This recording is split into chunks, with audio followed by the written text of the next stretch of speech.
The story begins in Japan. Citizens were going about their day when suddenly, a massive explosion echoed across the city. People rushed to their windows, only to see a shockwave rippling through the streets. The cause? A terrifying alien monster had appeared out of nowhere. It launched a second attack, destroying buildings and homes in an instant. The damage was catastrophic, and panic spread like wildfire. The government immediately issued a national alert. A great danger had emerged. Meanwhile, a reporter appeared live on the scene, trembling as he warned viewers about the horrifying creature. Just then, a mysterious man quietly left his home. He had only one goal: to face the enemy head-on. As chaos unfolded, we saw a young girl crying helplessly in the rubble. The alien monster loomed over her, but at the last moment, she was saved by the mysterious man.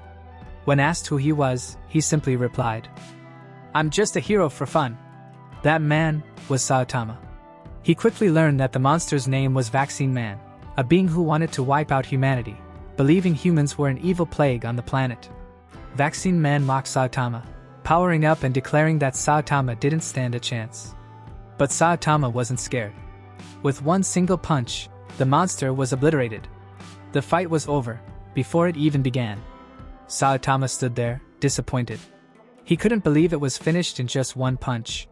He had finally become so strong that no fight excited him anymore. 3 years before that moment, Saitama had been an ordinary, unemployed man. One day, he encountered a strange creature, a humanoid crab monster.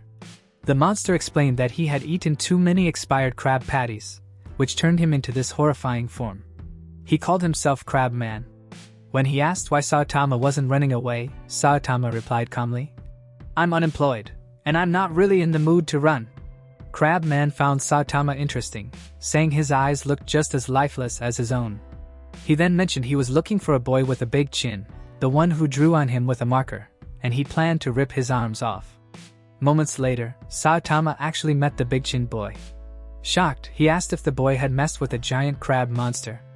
The boy confessed that he had drawn on him for fun. Before Saitama could react, Crab Man suddenly appeared, charging straight at them both. Saitama instinctively jumped in front of the boy, saving him from the monstrous crab creature. He told the kid to run, but the boy refused, saying he wanted to grab his soccer ball first.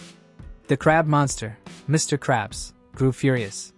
Saitama questioned him, asking why he would want to kill an innocent child over a harmless prank. Mr. Krabs smirked and said that hurting people was fun for him, and that his pride was wounded because the boy had drawn on him with a marker. Saitama couldn't help but laugh, saying the monster looked like a cliché anime villain.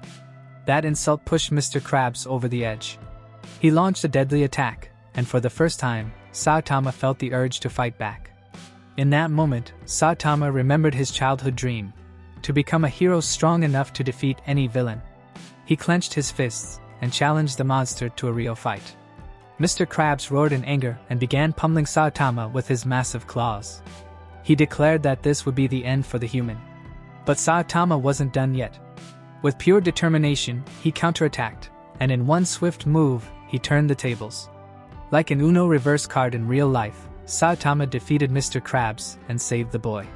From that day on, Saitama made a promise to himself, to train harder than ever before. He trained until his hair fell out, and became completely bald. But in return, he gained unbelievable power so great that no one in the world could challenge him. Yet, despite his strength, Saitama began to wonder, why did his heart feel so empty? Suddenly, the ground trembled. A giant man stomped through the city, leaving massive footprints in his wake. The chaos led us to a twisted scientist, a man who had turned his younger brother into a gigantic monster. His reason? His brother's dream was to become the strongest man alive. Every day, he trained tirelessly to surpass human limits, and his older brother created a serum called Biceps King, the ultimate steroid that transformed him into a destructive titan. Afterward, the scientist gave his younger brother the ultimate serum, a powerful experimental steroid he had created himself. The moment his brother injected it, his body began to grow uncontrollably, muscles bulging, bones expanding, until he transformed into a towering, monstrous giant known as Biceps King. Fueled by their success, the scientists proudly declared that together, they would conquer the entire world. As the massive creature stomped through the city, entire towns were reduced to rubble. Explosions shook the streets, and terrified citizens of City D scrambled to escape the chaos. Sirens echoed everywhere, a warning that a giant monster was on the loose. Amid the destruction, the scientist looked up proudly and shouted, "You're the strongest man in the world now, my brother!" But suddenly, the scientist noticed something strange, a small figure standing on the giant's shoulder. It was Saitama. Panicked, the scientist ordered his brother to crush the intruder immediately. But in his rage, the giant slammed his own hand down, and realized too late that he had accidentally crushed his own brother. Consumed with anger and grief, the monster roared and hurled Saitama across the battlefield like a rag doll. The giant unleashed a furious barrage of punches, smashing everything in sight. But through it all, Saitama didn't fight back. He just stood there, calm and unbothered, waiting patiently for his enemy to finish. After the fight, the giant biceps man felt a deep emptiness inside. For the first time, Saitama understood his pain, the loneliness that comes with overwhelming power. Without hesitation, Saitama delivered a single, clean punch to end it all. The battle was over. Once again, victory came too easily. Later, Saitama casually went to a convenience store to buy groceries for dinner, as if nothing had happened. On his way home, he looked around and realized that despite his incredible strength, evil was still everywhere. He wasn't sad, but something inside him felt off. In gaining unmatched power, he had lost his emotions. Life felt empty, and every day was the same, no excitement, no thrill, no challenge. Then, out of nowhere, a talking car monster appeared and insulted him. Saitama didn't even flinch. With a single punch, he destroyed the creature instantly. But instead of feeling proud, he sighed, disappointed again that the fight was over so easily. That night, as he returned home completely uninjured, Saitama sat quietly and wished for one thing: "I just want to find someone strong enough to fight me seriously." The next morning, his wish was granted. Saitama woke up to find his apartment completely destroyed. From beneath the earth, strange humanoid creatures emerged, calling themselves the Subterraneans, true beings of Earth who planned to reclaim the surface world. They surrounded Saitama, declaring that they had already wiped out 70% of humanity. For the first time in years, Saitama's eyes lit up with excitement. He finally had strong opponents to fight. The first Subterranean charged forward, and Saitama defeated him with one effortless punch. But this time, he didn't stop there. He looked ahead eagerly, ready for the battle to come. A massive war broke out underground, explosions, shockwaves, endless enemies. The Subterraneans swarmed him from all sides, and for the first time, Saitama could go all out. He fought furiously, punching through their ranks, shaking the entire earth with his strength. After a long, brutal fight, one of the Subterranean leaders attacked, causing a massive explosion that lit up the underground city. The monsters stood in awe, realizing they had never faced a man this powerful.